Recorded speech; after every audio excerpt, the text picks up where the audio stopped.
2025 yılı benim için klasik başlayıp rengarenk kıpır kıpır devam etti. Sonlara doğru birazcık karanlıklaştı. Karşınızda 2025 yılında okuduğum tüm kitaplar. 2025 yılında okuma alışkanlığımı kazanıp ve bunu sağlamlaştırmak için ilk önce sesli kitap olarak kitapları okumaya başladım. İlk 1-2 ay güzel bir şekilde çok güzel bence kitaplarla tanıştım. Ancak sonrasında yine buna da biraz arama soğukluk girdi. Haziran ayı ile birlikte PDF kitaplara yöneldim ve sevdiğim kitapları PDF'ini biraz okuduktan sonra satın alıp oradaki heyecanımı sonrasında kitapla hemen birleştirmeye çalıştım. Ancak sonrasında öyle bir türle tanıştım ki hep kendimi güzel kitap okuyacağım diye, biraz anlamlı kitaplar okuyacağım diye aslında zorladığımı ve bu şekilde de kendimi çok derin bir reading slav'a soktuğumu fark ettim. Durmadan hep okumak istediğim kitaplar kariyere yönelik ders kitapları ya da tarih kitapları oluyordu. Ancak son zamanlarda dedim ki hayır, ben roman okuyacağım. Romanlarda da çok güzel kitaplarla karşılaştım ve biraz okuma alışkanlığım, yani bu sene okuduğum kitaplar toplam 59 kitap okumuşum. 50'si Haziran'dan, Temmuz'dan ve Ağustos'tan sonrasına ait. 2025 yılında toplam 59 kitap okumuşum. 2 tane kitabı yarım bıraktım ve şu anda da okumaya devam ettiğim 2 tane kitap daha var. Aslında 2025'e sonuna sıkıştırmak istediğim 3 kitap var. Biri büyük ihtimalle daha finali yayınlanmadığı için 2026'ya kalacak ama diğer 2 kitabı sığdırmak için çok sabırsızlanıyorum. Ama son bir haftam kaldı ve büyük ihtimalle 2026'ya taşıyacak o kitaplar. Şu an okuduğum kitaplar aslında birazcık gerçekten karanlığa doğru yöneldi. Aralarına 2026 yılında biraz farklı kitaplar eklemek için güzel eklemeler yaptım. Ama en iyisi listeye dönelim. Okuduğum kitapları sıraladıkça anlayacaksınız nereye yöneldiğimi. Kitapları puanlamak istedim ancak yani o kadar farklı türde kitaplar olunca neye göre puanlayacağım, puanlama şeyim neye göre olacak pek karar veremedim. O yüzden çok sevdiğim kitapları aslında üzerine bahsederek biraz kendi içimde sevip sevmediğimi zaten size gösterebileceğimi düşünüyorum. Okuduğum kitap, ilk aslında dinlediğim kitap Şeker Portakalı'ydı Storytel'le beraber. Sonrasında Koreli bir yazardan Bir Katilin Güncesini dinledim. Fahrenheit 451'i dinledim. Fahrenheit 451 gerçekten beklediğimden çok daha akıcı bir kitaptı. Ben biraz daha ağır ilerleyecek bir kitap olduğunu düşünüyordum. Şeker Portakalı'nın da keza aynı şekilde daha ağır akacağını düşündüğüm kitaplardı. Ancak çok rahatlıkla aslında okunabilecek kitaplarmış. Leo'da Düğünü ve İki Kadını denedim. Sonrasında biraz Türk yazarlara yönelmek istedim. Isıtmak için Sivri Ada Geceleri, Palto, Okçunun Yolu. Bunları dinledim. Palto Gogol'a ait bir öykü. Biraz daha kısa öyküleri dinleyip aslında kitap dinlediğim sayı çoğaldıkça kendimi daha çok teşvik edeceğimi düşünmüştüm daha fazlasını dinlemek için. Ama pek öyle olmadı. Okçunun Yolundan sonra çok uzun bir süre ara verdim. Gerçi bu arada nişanlandım. Yani ara vermem de biraz mantıklı bir sebepte olmuş olabilir. Araya bir nişan sürecim girdi ve 2-3 ayım tabii ki de hiçbir şekilde aynı anda çalışarak başka bir şey yapamadım. Ancak Haziran ayı ile birlikte tekrardan Hizmetçi serisiyle birlikte geri döndüm. Hizmetçi serisi 3 kitaplık bir seri. Yakında filmi de çıkacak. Sydney Sweeney başrolünde. Hiç yakıştıramadığım bir rol ona. Ama Hizmetçi ile birlikte gerçekten çok güzel bir şekilde tekrar kitap okumaya döndüm. Gizem dolu bir hikayeydi. Ben uzun zamandır kitap okumadığım için bazı kitaplarda, yani Hizmetçi serisini okurken onu fark ettim. Gerçekten güzel bir hikaye ama sonu tahmin edilemez değil. Çok fazla özellikle gerilim türünde, korku türünde kitaplar okuyorsanız çok sizi tatmin edebilecek bir kitap serisi mi bilmiyorum. Ama gerçekten okunması keyifliydi. Hizmetçi serisinden sonra Çarpık serisine geçiş yaptım. Çarpık çok güzel bir romantik kitaptı. Yani dark romantik sayılabilecek bence hiçbir sahne yoktu. Evet, biraz tetikleyici uyarıları var. Dikkat edilmesi gereken, yaş sınırlarına kesinlikle uyulması gereken bir seri. Ancak içinizi kıpır kıpır yapacak da bir seri. O yüzden Çarpık serisine bir şans verebilirsiniz. Tamamen romantik, kafa dağıtmalı, çok çerezlik kitaplar. Çarpık serisinin yazarına güvenerek sonrasında Öfke Kralı serisine başladım ama kendimi şunu söyleyebiliyorum ki, dürüstçe ifade edebiliyorum ki ben çok fazla bu türde kitap okumadığım için başka insanlardan daha fazla bu kitaplardan etkileniyor olabilirim de dürüstçe ifade edebiliyorum. Ama Öfke Kralı serisi için şunu söyleyebilirim. Bu kitaplar beni bile tatmin etmedi. Yani beni tatmin etmek bu kadar kolayken, bir şeyden heyecanlanabilme eşiğim o kadar düşükken bu kitaplar beni asla tatmin etmedi, asla heyecanlandırmadı. Öfke Kralı çok güzel bir kitap değildi. Yani oradaki erkek karakterin hisleri hiçbir şekilde geçmedi. İkinci kitap bir tık daha iyiydi. Hırs Kralı biraz daha iyiydi. Çünkü oradaki kız karakter Çarpık serisindeki, Çarpık Nefret'teki Jules'a benzeyen bir karakterdi. O yüzden Hırs Kralı'nı okumak keyifliydi. Bu arada Hırs Kralı değil, Gurur Kralı. İkinci kitaptan bahsediyorum. Biraz isimleri karışabilir. İkinci kitaptan bahsediyorum. Oradaki karakteri okumak biraz daha iyiydi. Ama oradaki erkek karakter de çok pasifti. Sonra üçüncü kitap. Üçüncü kitap gerçekten bir Kanal D dizisi gibiydi. Yani ilişki dinamiklerini farklı bir şekilde ele alması hoşuma gitti. Normalde hep yeni çiftlerin bir araya tanışmaları, nasıl tanışacaklar, nasıl birbirlerine alışacaklar, işte o aşk nasıl doğacak, hep onu okuyoruz. Ancak üçüncü kitapta zaten evli olan bir çiftin ilişkilerinin tam sonunda birbirlerinden kopma noktasındayken tekrardan o evliliği toparlayacaklar mı, toparlamayacaklar mı onu görüyoruz. Aslında okunması keyifli bir şey ama artık yazar, yani çok üst üste yazdığından mı bilmiyorum, çok fazla bu ilişki dinamiklerini çeşitlendirememeye başladı ve yazarın daha önceki serideki tüm karakterleri ara ara, yani karakterler birbirleriyle aynı evrenlerde geçirmesi güzel bir şey olabilir ama bir yerden sonra da çok fazla sıkıyor. Yani çok fazla kısıtlı alan içerisinde, kısıtlı kişiler içerisinde kaldığını düşünüyorum yazarın. Yeni kitabında umarım bunu yaşamayız. Forvet'i çok merak ediyorum. Umarım bunda artık yazar ne kadar değişmiş, kafa yapısı ne kadar değişmiş, yeni şeyler tüketmiş demek ki bu zamanda diye düşünmek istiyorum. Öfke Kralı serisinden sonra aslında hiç tanışmak istemediğim bir seriyle tanıştım. Yalanın Yemini. Yalanın Yemini yorumları, ilk kitabın yorumlarını yapan insanlar yüzünden ben bu seriye başladım. İlk kitap özünde konuşulursa, daha doğrusu ilk kitabın sonu üzerine konuşulursa gerçekten çok zekice kurgulanmış bir kitap. Yani yazar için bunu söyleyebilirim. Yazar gerçekten zekice kurgulamış bu üç kitabı, bu seriyi. Ama içinde anlattıkları tamamen korkunçtu. Yalını yeminli, yaşınız ne olursa olsun aslında uğramamanız gereken kitaplar olduğunu düşünüyorum. Hiçbir şekilde rıza dışı olan bir şeyin romantikleştirilmemesi olduğunu düşünüyorum. İkinci kitabı okurken kız karakterin, yani biraz okumayı normalleştirmem için dedim ki tam kız karakterin açısından kız hani kaçmayı düşünüyor. Bunu bir kaçış hikayesi olarak okuyayım. Bu şekilde okurken belki zevk alabilirim ve gerçekten bu şekilde güzel oldu. İkinci kitapta dedim ki hayır, bu kız karakter kaçmayı düşünüyor. Kurtulmayı düşünüyor. Bir kaçış öyküsü olarak ele alabilirim. Ancak üçüncü kitapta yazar kız karakteri öyle bir değiştirdi ki, yani yaşanan her şeyi romantikleştirmesi için bakış açısını o kadar değiştirdi ki dedim ki hayır, ben bunu okumayacağım. Yani üçüncü kitabın zaten başı erkek karakterin başından geçen bir travmayla başladığı için dedim ki bu kitap çok kötü devam edecek.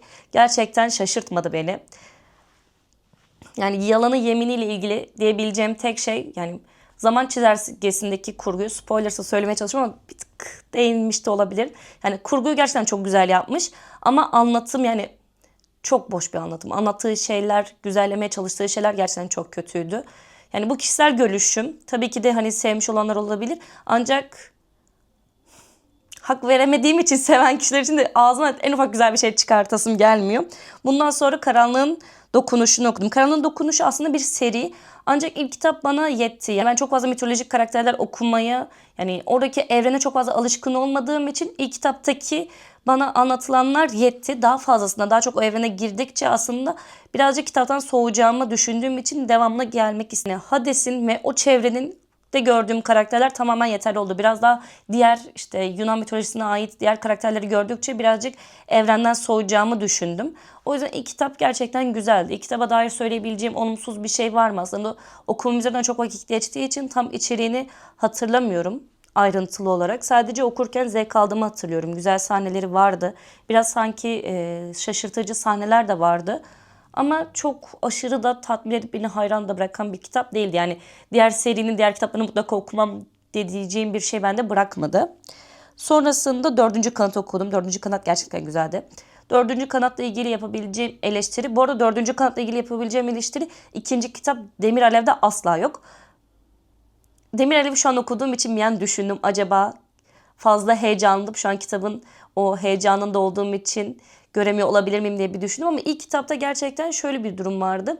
Ağır bir evrendeler. Yani ağır olması gereken bir evrendeler. Yani fantastik bir dünya, tamamen orada ölümler gerçekleşiyor. Oyunlar var, bir sürü geçilmesi gereken sınavlar var.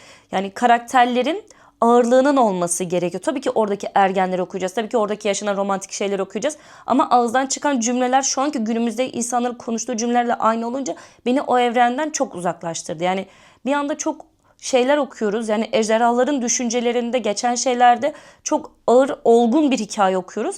Ama gençler arasında konuşmaya geçince o zamanın gençleri için aslında çok modern ifadeler geçiyor. O yüzden o konudan birazcık yani bu konuda bir eleştiri yapabilirim Dördüncü Kanat için ama ikinci kitapta bunun çok hani hiç örneğini rastladığımı hatırlamıyorum okuduğum yere kadar. Şu an Demir Alev'e devam ediyorum okumaya. Ama yine de Evrenin başlangıç kitabı için bence Dördüncü Kanat güzeldi. Sonrasında 41 Kalp serisine başladım. 41 Kalp serisi aslında kendimi birazcık test ettiğim bir seri olabilir. Çünkü ben asla ilahi bakış açısıyla kitap okuyabilen bir insan değilim. Ve ilk başladığım ve devamını sonunu getirebildiğim ilk kitap 41 Kalp olabilir. Beni yeniden Reading Club'a sürükler mi diye düşündüğüm bir kitaptı. Ancak başladıktan sonra çok güzel aktı. Genelde sevdiğim kitaplar yani bu tarz kitapları överken peri hikayesi gibi diyebiliyorum. Ama bu kitap gerçekten bir peri masalı. Yani o kadar güzel ki kesinlikle şans vermeniz gereken bir kitap. Zaten çok kalın bir kitap değil ve galiba Karaval serisinin devamı. Yani aynı evrende geçen, devam değil ancak aynı evrenden geçen bir yan seri olabilir.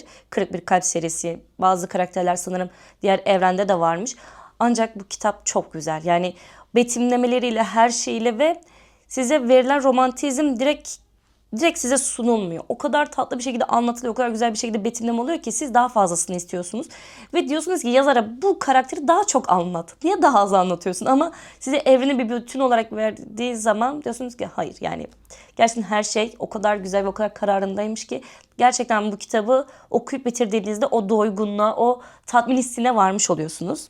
Sonrasında Yanlış Numarayı okudum. Yani güzel gidip ara ara o kadar korkunç kitaplar eklemişim ki kendime çok üzülüyorum. Yani o kitabı aldığım zaman, o kitabın kutu açılışını yaptığımda gerçekten aklımdan geçenleri hatırlıyorum. Bir spor romantizmi okuyacağımı zannediyordum. Ama tamamen yine rıza dışı, yine güzellemeler dolu ve oradaki kitapta da şöyle bir şey vardı.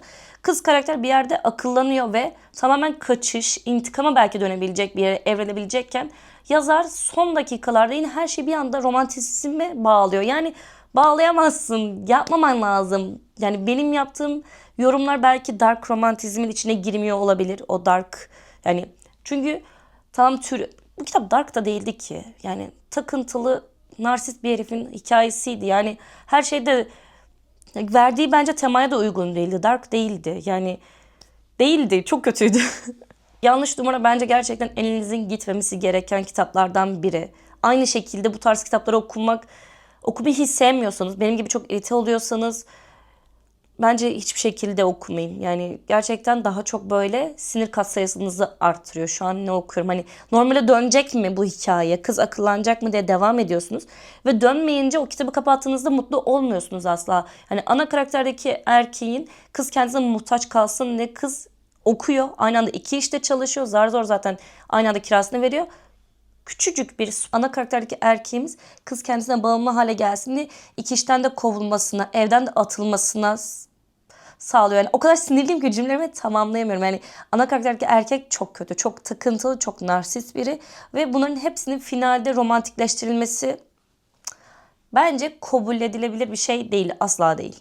Yanlış Numarayı yaptığım bu tarz olumsuz eleştirilerimi paylaştığım TikTok videomdan sonra herkes dark romantikten uzak durmam gerektiğini, benim sevmediğim bir tür olabileceğini söylediler. Ama ben inat ettim. Dedim ki hayır, bence ben seviyorumdur. Bunlar kötü örnektir ya da yani bunların tamamı dark romantiğin altında da normalleştirecek bir tür değildir diye düşündüm ve bundan sonra bence tanışabileceğim en hatalı yazarla tanıştım. Penelope Douglas.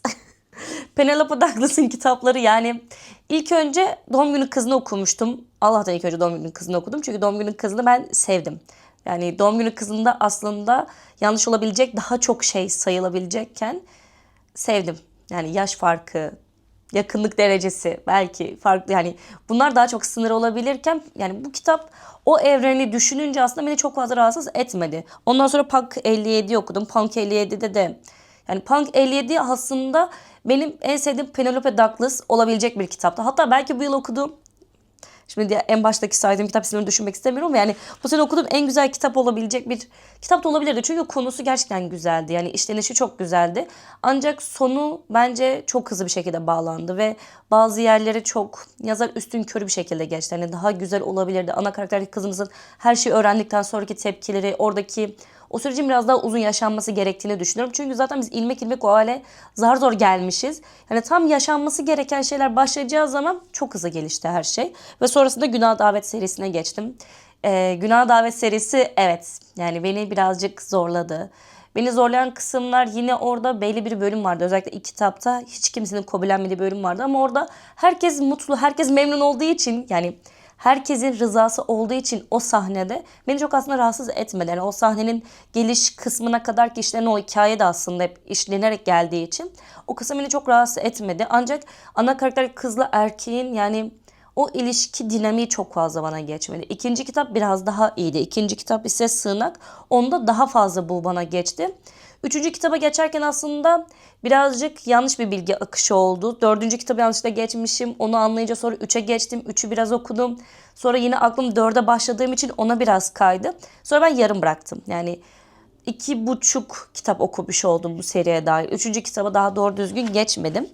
Ondan sonra kardeşimin önerisiyle başladığım bir kitap vardı. Lilith'in Gözyaşları. Lilith'in Gözyaşları beni aldı, götürdü, sürükledi her yere. Yani çok güzeldi. Lilith'in Gözyaşları için söyleyebileceğim, her zaman söyleyebileceğim tek bir şey, ilk kitap için kocaman evrenin çok az bir kısmını okuyoruz. Yani okudukça bir şeylerin derinleştiğini hissedebiliyoruz ve koca evren, özellikle ikinci kitaba dair editler, bir şeyler gördüyseniz yani koca evren gözünüzde canlanıyor ve kitap aşırı bir kalın bir kitap. Lilith'in Gözyaşları birinci kitabı ve onu okuyunca şey oluyorsunuz, yani ben bu okudum ve onun sadece başında mıyım oluyorsunuz, ama gerçekten doyurucu bir kitap. Evet, ilk kitaba göre belki biraz, yani bu aslında benim düşüncem değil, yavaş akıyor diyen insanlar olabiliyor. Ama yani bana göre hiç yavaş akmadı mesela. Bana göre özellikle en başta itibaren çok akıcı gitti. Anlamıyorum, yavaş bulan olabilir. Özellikle birazcık daha her şeyi öğrenmek, hızlı öğrenmek isteyen, seri okumayı çok sevmeyen insanlar varsa evet, birazcık okunması zor bir kitap olabilir. Ama kesinlikle şans verilmesi gereken bir kitap.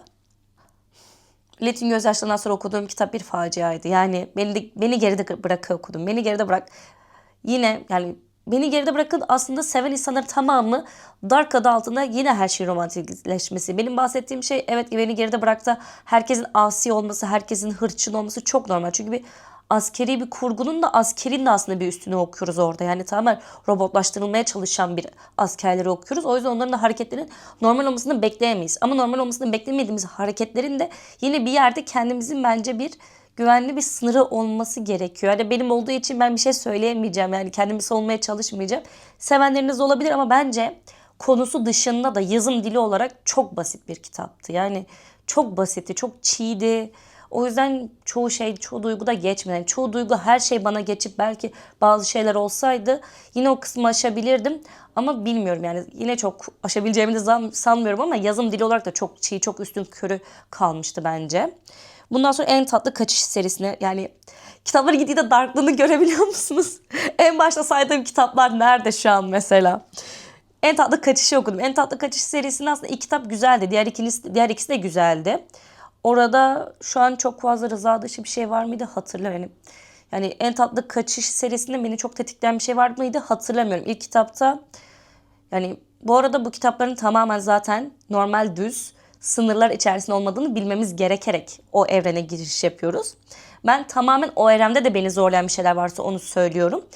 Şu an bu kitapları okurken mesela En Tatlı Kaçış'ın ilk kitabını özellikle beni çok irite eden bir sahne olmadı. Severek okuduğum bir kitaptı. 2 ile 3 güzel kitaplardı ama çok ilgimi çeken hikayeler değildi. İlki gerçekten daha akıcı bir şekilde geçti. Sonra Indigo Dağı o kadar safe bir kitap serisi ki, yani ben ilk 3 kitabını okudum. Indigo Dağı, Juniper Tepesi, Garnet Ovası. Yani burada isteyeceğiniz o dark havayı, o dark havada görmek isteyeceğiniz şeyler o kadar soft bir şekilde, o kadar safe bir bölgede yazar yazmış ki, yani bunu okuduğunuzda şey oluyorsunuz. Şu an tam adam gibi adam okuyorum hissinde oluyorsunuz. Yani oradaki, yani burada hem yazarın yazım tarzı. Evet, burada beni şey biraz irite etmişti. Tam kırsal bir bölgede bir çiftlik hayatındaki bir kasabadaki insanları okuyoruz ve oradaki o karakterlerin sertliği hoşunuza gidiyor. Ama final hep Mormon aile yapısında tamamlanıyor. Öyle, yani bu spoiler değil. Şu an direkt bu kitap özelinde de bahsetmiyorum. Ama burada da bazen diğer bahsettiğim kitaplarda da, yani Dark kitaplarında bile final mutlu çocuk aile, yani tamamen mutlu çocuklu aile tablosuyla bitirmeye çalışıyorlar ve tabii ki de final mutlu olabilir, çocuklu olabilir, aile olarak bitebilir. Ama oradaki geçiş aşaması o kadar sert bir şekilde oluyor ki, yani o kısım onu hak etmiyorsa bile o kitap yine onu oraya sıkıştırmaya çalışıyorlar. Yani Indigo Dağı'nın birazcık vermek istediği arka mesajı biraz anlayabiliyorsunuz. Çünkü kalabalık bir aile. Beraber tamamen bir komünite hayatı yaşamak isteyen bir aile ve dışarıdan gelenler bile yine o aileye bağlı kalsa finalde herkesin en az 3-4 tane çocuğu olsun, bir arada yaşasınlar. Biraz o kafayı veriyor sana yazar. Ama bunu çok arkadan veriyor. Yani anlatıp tam bunu finalde görüyorsun. Ya diyorsun yine mi bu şekilde bitecek? Ama yani çok güzel kitap. Gerçekten çok safe hissettiren çok güzel bir seri. Yani diğer kitabını hemen bilerek almadım. Dedim ki benim bunu biraz hissettire okumam lazım. Bundan sonrasında Beklenmedik Anda'yı okudum. Beklenmedik Anda, yani ne okudum? Güzel aslında başladı. İlgi çekici bir şekilde başladı. Yanlışlıkla arkadaşına göndermesi gereken özel bir resmi farklı birisine gönderilmesiyle başlayan bir hikayemiz vardı. Gerçekten beklenmedik anda her şey başladı. Ancak biraz daha yani biraz daha hızlı ilerledi sanki hikaye. Çok hızlı oldu. Ana karakterdeki erkeğimizin tavırları birazcık üstü bir sönük kaldı. Daha farklı olabileceğini düşündüğüm bir kitaptı. Bu arada şu an fark ettim. Buraya yazmadım, bir kitap daha okumuşum. Yani 60 kitap okumuş oldum. Yarımları hiçbir şekilde katmadan. Bundan sonra Powerless serisine başladım. Powerless serisini çok sevmiştim. Ama bu seriyi överken şundan bahsedebiliyorum. Benim çok fazla bu tarz kitap okumadan bu seriye başladığım için benim gerçekten sevme eşiğim şu an düşük olduğundan heyecanım çok daha yüksekti. Hani özellikle Powerless 1'i çok severek başladım. 2 favorim oldu ama 3 benim için bile beklentinin çok çok altındaydı yani. Novellası da aynı şekilde öyleydi. Novellasında yani bir kitapta çok fazla şeyi anlayabiliyorsun. Çeviri hatası olduğunu görebiliyorsun. Ve şey olursa çeviri hatası mı, yazarın yazım dili mi çok gelişmemiş. Ki sonra yazarın yaşının da 18 olduğunu öğrenince dedim ki yani evet, yazarın yazım dili gelişmemiş. Ama bu arada yazarın 2 yıl 3 yıl sonra çıkardığı kitaptaki kitabın yazım dili çok daha korkunç. Yani yazar gerçekten 18 yıllık bir deneyim aktarmış oraya. Geri kalan kitapta 1 yıllık falan bir deneyim aktarmış gibi. Yani ilk kitap yine daha güzel yazım dili açısından. İlerledikçe katlanılması biraz daha zor olabiliyor. İkinci kitap güzeldi. İkinci kitap için de bence gayet uğraşılmış. Çok güzel sahneler var. Yani ana karakterdeki kızımızı erkeğimizi okumak, bayılmıştım Reckless'ı okurken. Ancak sonuncu kitabımızda evet yani çok hayal kırıklığı oldu. Çok böyle saçma şeylerin arkasına sığınıldı. Sonu böyle aceleye getirilmiş gibi oldu. Bir şeyler yaşansın da yaşanmış gibi oldu. O yüzden Powerless benim için çok güzel başlayıp böyle gitti, bir anda yıkıldı. Yani özellikle yazarın yazım dili ben artık bir kitabın sonunda ilk defa böyle yani not almaya başladım. Yani yazarla kavga etmeye başladım. Dedim ki burada ne anlatmak istiyorsun abla diye bir not aldım resmen oraya. Yani o kadar sinirimi bozmuştu.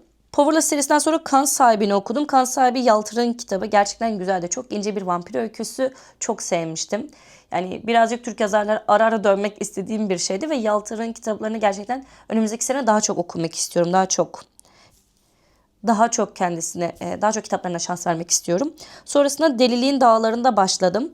Lovecraft'ın hikayesi, ancak o sıra tekrardan bir reading slump'a girecek gibiydim.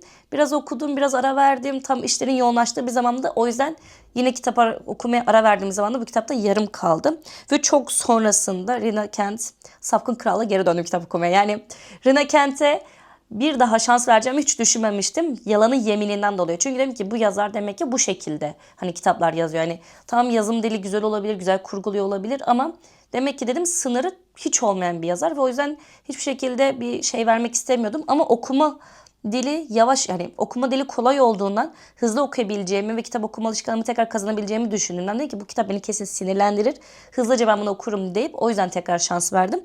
İyi ki vermişim. Ben bu seriyi sevdim. Yani niye sevdim bilmiyorum ama gerçekten sevdim. Yani yanlış olan şeyler vardı, çok şeyler vardı ama nedense okurken bir keyif aldım. Yani ana karakterdeki adamdan çok çok nefret etmedim. Burada çok saçma şeyler de vardı. Yani arkaya sığdırmak istedikleri öykü çok... Yani yazarın kurgusunu överken bu kitapta o kurgu yoktu. Yani gerçekten görmedim. Ama iki kişinin arasındaki o dinamiği okumak çok hoşuma gitti. Sonrasında bir Instagram önerisi olarak karşıma Av'ın Fısıltısı çıktı. Avın Fısıltısını sevmiştim diye hatırlıyorum. Yani güzel başladı. Avın Fısıltısında sevdiğim şey hiçbir şey üstünkörü değildi. Gerçekten kızla erkeğin kıza anlatmak istediği şeyler çok böyle üstünkörü olarak ya da bir şeyler yaşansın yaşanmış şeyler değildi. Çok üzerine konuşarak, çok üstüne hani hikaye sildire sildire, yedire yedire hep yaşanmış şeylerdi. Bu çok hoşuma gitti. Yani bir kısım biraz daha böyle iyileştirilmesi gereken şeyler olabilirdi ama içime sinerek okuduğum bir hikaye oldu, bir kitap oldu. Sonrasında iyi ki satın almadığım dediğim, iyi ki 5 kuruş bile para harcamadığım dediğim bir aşırı TikTok önerisi olan kitap Nero. Yani Nero'yu nasıl sevdiler, ne yaptılar bilmiyorum. Yani bazı kitaplara karşı o kadar çok saygım yok ki her şeyi rahatlıkla anlatasım geliyor. Yani spoiler falan hiçbir şey göresim gelmiyor. Gözüm görmüyor yani spoiler verme şeyini ama yine de söylemeyeyim. Ama şöyle bir durum var, yani evinizde oturuyorsunuz, rastgele bir adam geliyor. Heyecandan geriliyorsunuz, ediyorsunuz, kaçış planı yapmasınız gerektiğini düşünüyorsunuz.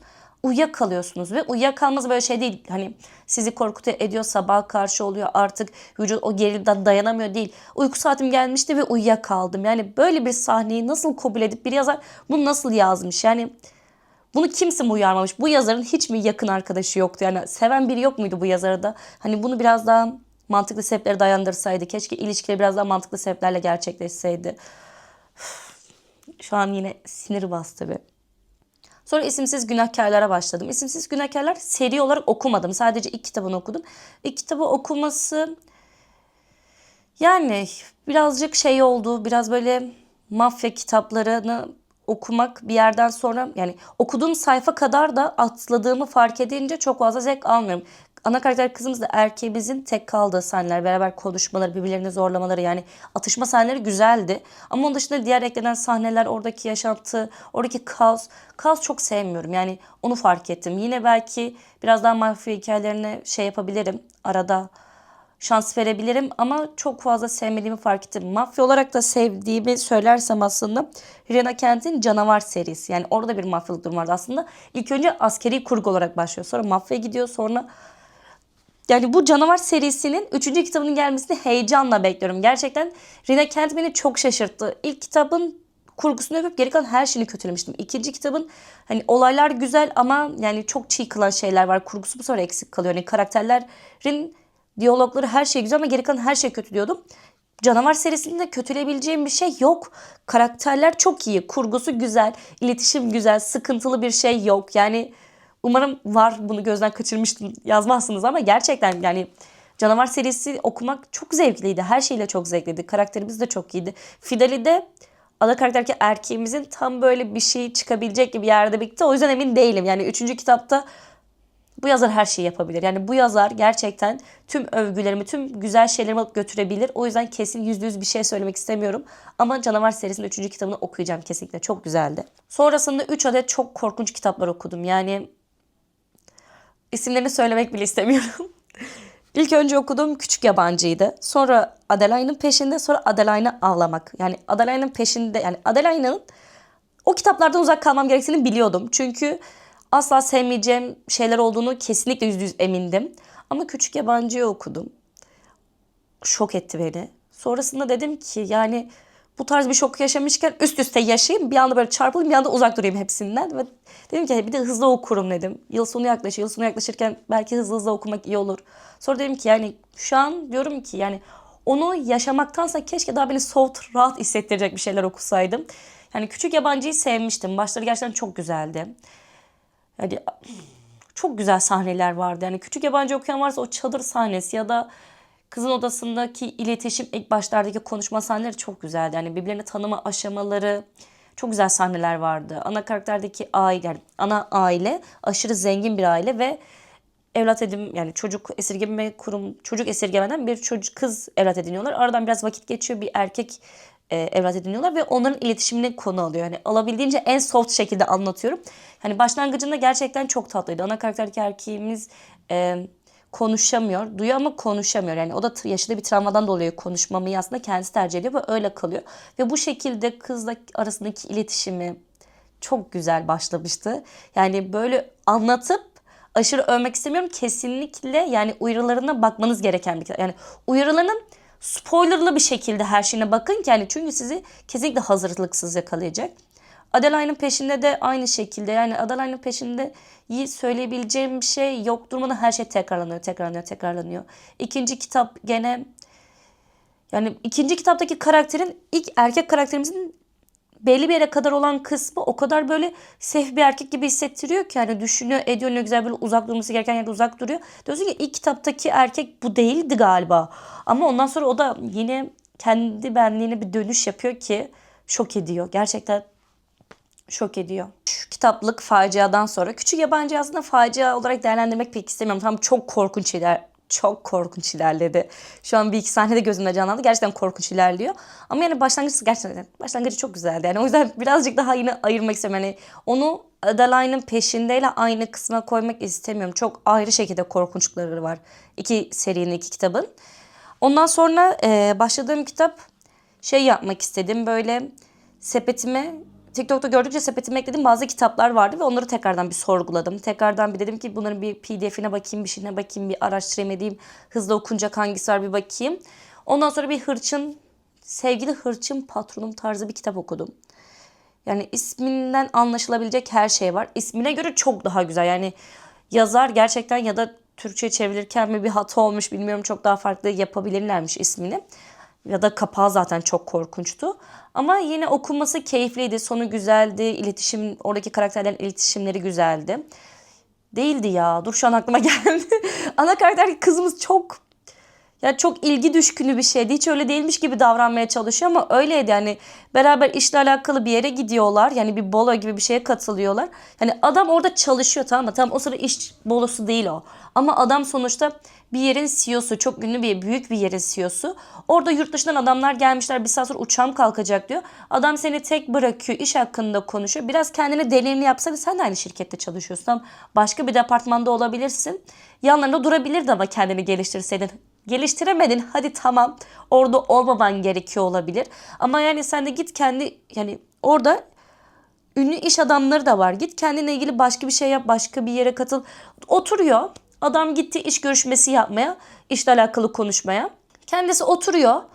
Hiç öyle network da kasayım peşinde değil. Dans edemedik. Şöyle canım sıkıldı. İçime kapandım. Şunu yaptım. Adam geliyor konuşmaya çalışıyor. Diyor ki ben içime kapandım. Şu an konuşamam. Yani iş yaptı adam ya. İş yaptı. Bir şey yapmadı. Yarım saat, bir saat durabilirdi. Yani senden tamamen ilgisini kesen bir insan olsa anlayacağım. Ama yani ve ilk zaman yani adam, karşı tarafın patronu geldiğinde adam dedi ki benim dedi şu an sevgilim, hani dedi sözüm var dedi. Hemen gitmek de istemedi. Adamın yurt dışına çıkacak, uçağının kalkacağını duyunca gitmesi gerekti. Yani bir zahmet de o sırada bir olsun. Yani sen çocuk yaşta bir insan değilsin. Yani bir zahmet anla bu yetişkin konuşmalarını, yetişkin olaylarını. Bilmiyorum, kıza çok sinirlendim. İlk defa bu kadar kitap okudum. Herkese çok kızdım. Yani gerçekten burada çok hiç olmadık şeyleri normalleştiren, romantikleştiren kızlar vardı. Onları zaten ayrı tutuyorum. Onlara sinirlenmedim bile. Onlardan direkt nefret ettim. Ama yani bu kadar sinirlendim. Yani böyle çocukçu bir karakter görmedim ya. Adamın şirketi batacak, artık batma noktasına gelmiş. İşte kızın gerçekten hani adamın orada hatalı olduğu yerler vardı. Her şeyden uzaklaştı. Kız mesaj atıyor, cevap vermiyor, araya cevap vermiyor. İşte kız yemek yemek istiyor, öğlenleri adam çıkmıyor. Ama hani adam açısından düşünürsek adam kendi başına büyüttüğü bir şirketi yani son noktaya getirmişler. Televizyonlarda çok kötü oluyor artık, gazetelerde çok kötü, artık batacak noktasına geliyor. Yani tamamen her şey kendisini kapatıyor. Sadece işine odaklıyor. Ve kız da artık hani dayanmaz nokta geliyor. Ama kıza nereye kadar hak verdim biliyor musunuz? Hani kız tamamen kendisinin soyutlandığını fark ediyor. Diyor ki akşam da yanıma gelmiyor, konuşma. Hani gün sonunu beraber atlatabiliriz. Bana hani en ufak bir mesaj bile atabilir. Niye yanında değil diyor. Ve en sonunda diyor ki bu olayların tamamı 2 hafta içinde olmuştu. Yani adamın şirketinin batacağı ortaya çıkıyor. Tüm bu olaylar yaşanıyor. Senin telefonuna cevap vermiyor. Bu sadece 2 haftalık olay mı? Yani sen bu adamı 2 hafta mı bekleyemedin? Ve adamla zaten iş yerindesin. Yani tam göremiyorsun. Adamı bir duyuyorsun, bir anda yurt dışına çıkmış, bir yere gitmiş. Hani anlayabilirsin niye bana haber vermedi diye. Ama zaten işle alakalı bir krizin içinde ve sadece 2 haftalığına bir sıkıntılı bir duruma girmişsiniz. Yani düzelebilir. Sen 2 hafta adamı bekleyemedin mi? Bir anda hiçliğe mi karıştın? Çok sinirlendim. Gerçekten 2026 yılında böyle saçma kitaplar taşımak istemiyorum. Yani bence ilk defa yani TikTok, işte BookTok'a ya da BookTube'a ya da Instagram'da da gene olabiliyor. O tarz kitaplara adım atarak oradaki kitaplar acaba gerçekten güzel midir? Bir farkı var mıdır diye bence merak edip bir öncelik vermen bir insanlardan biri olarak bir yıl içerisinde yani okuduğum tüm kötü kitaplar okumuş olabilirim. Bence hala kötüleri var. Bazılarını zaten direkt Allah'tan bir bakışta anlayabilecek duruma geldim. Ya da bir iki alıntılarına bakıyorum en azından yazarın yazım dili kafası ne aşamada diye.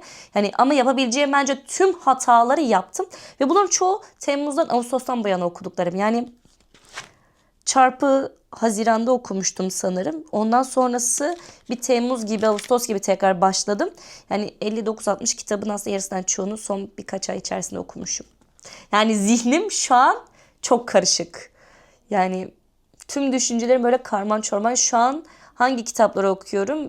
Wattpad'den Mortem'i okuyorum. Mortem kesinlikle basılması gereken bir kitap. Yani yazarın şu an o kitabı 2 haftada bir yeni bölümü yayınlıyor ve dayanamıyorum artık. Diyorum ki ne olur hızlı yayınlasın. Ne olur hani bilerek bir süre bakmadım ki hani şey olsun, açtığım zaman birkaç bölüm okuyayım diye düşündüm. Bir kere açtım, öyle hiçbir bölüm gelmemişti. Dedim nasıl hala gelmedi.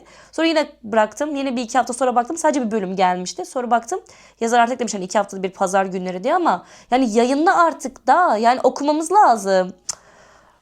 Keşke onu kitap olarak basılmış olarak elime alsaydım. Gerçekten çok güzel yazmış. Güzel kurgulanmış bir kitap. Mortem'le birlikte Demir Alev'i okuyorum şu an. Demir Alev zaten çok çok güzel gidiyor. Demir Alev'i hızlıca bitirip Lilith'in Gözyaşları 2'ye başlamayı düşünüyorum. Yani şu aralar okuyacağım kitaplar o kadar çok aklımda belirli ki ama yeni alışverişim de birazcık aklımı karıştırdı. Oyun bazı mesela yeniden başlamak istiyorum.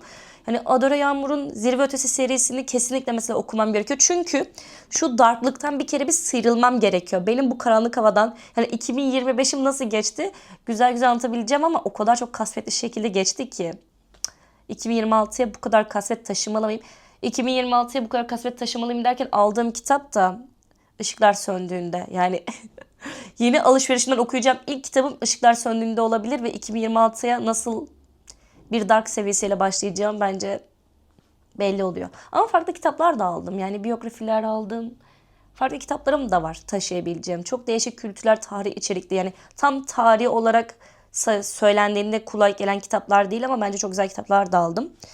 Yani 2025'im çeşitliymiş. Gerçekten en başta dediğim gibi çok kaliteli başladı. Çok renkli de gittik. Biraz gerilimli de gittik Hizmetçi serisiyle bence. Belli bir noktada çok korkunç yerlere çarptım. Yani kesinlikle Yalanın Yemini, Yanlış Numara ve Beni Geride Bırak çok korkunçtu. Şimdi onları korkunç deyip de Adeline'ı peşinde niye saymadım? Onun korkunçluk seviyesi çok daha ötesi aslında. O yüzden ya da yani Küçük Yabancı hiç yani zihnimin çok arka planlarında artık onlar yani okuduğumu unutmak istediğim kitaplar. Ama onun dışında çok bence çeşitli çok güzel kitaplarla da tanıştım. O yüzden mutluyum. 2026'da biraz daha çeşit istiyorum.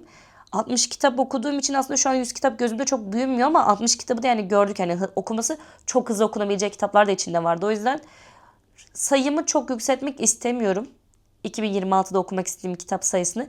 50 kitap da olsa olur. Sadece biraz kalite, biraz da yani okunabilirliği, yazım dili, kurgusu daha zekice planlanmış. Her şey daha güzel kitaplarla artık kavuşmak istiyorum. Okudukça ettikçe bu sene ama maratonunu çekmeyi planladığım da çok güzel kitaplar var. O yüzden 2026'daki okuma listemi beraber takip edeceğiz.